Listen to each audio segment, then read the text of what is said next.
So a new study from Psychologists and Doctors in Canada found increased screen time in young kids can cause issues with kids reaching developmental milestones. Joining us on the KOGO News Live line is neuropsychologist Dr. Michelle Bengtson. Good morning, doctor. Good morning, Ted. How are you this morning? Well, good, thank you. So what is the impact of too much screen time on the brain, especially when we're talking about kids? Well, what we're seeing is the more time our kids are in front of screens, the worse their communication skills, their fine and gross motor skills, problem-solving skills, and even socialization skills. If we think about it as adults who come home at the end of a long day and we turn on the TV or watch Netflix, we're really just trying to escape. We don't want to have to think about anything. And that is exactly what's happening when our kids are spending too much time on the screens. Their brains aren't thinking and developing normally.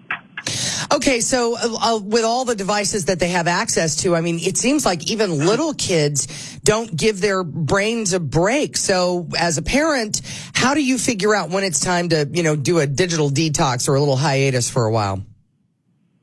Oh, LaDona, you're so right. All you have to do is go to a restaurant and look around the restaurant, and all the kids will be on their parents' iPhones or iPads or some other tablet.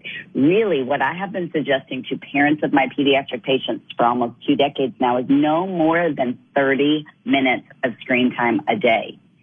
And that doesn't seem like very much, but so then they really have to be prudent about how am I going to spend it. My kids always had to decide then, am I going to watch that TV show, or am I going to play a game on the computer, or am I going to, text to somebody on the cell phone?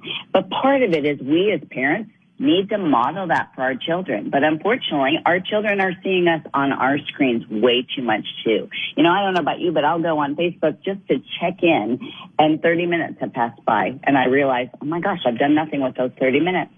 So we need to model for our kids appropriate limits as well. That was my next question, is what kind of example do we need to show? Well, part of what we do in our home is, for example, at mealtime, there are no cell phones allowed at the table.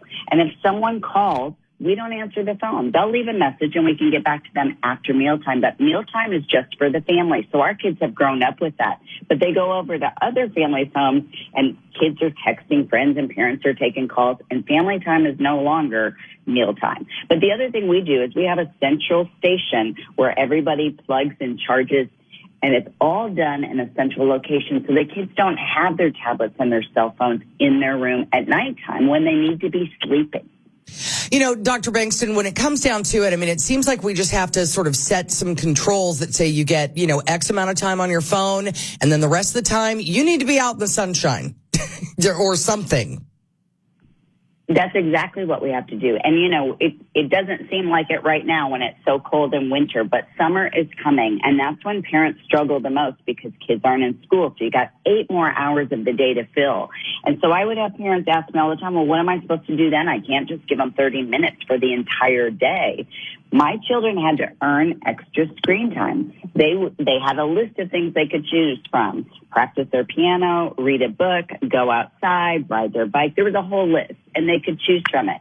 And it wasn't a one correlation. They read for 30 minutes, they might get 5 minutes of screen time. But that way it forced them to become creative like we used to do when we played outside and skipped rope and played in the sandbox. That's what our kids need to be doing. All right, Dr. Michelle Bengtson, always good to talk to you, and we will talk to you again, too. She's a neuropsychologist. All right, thank you, doctor.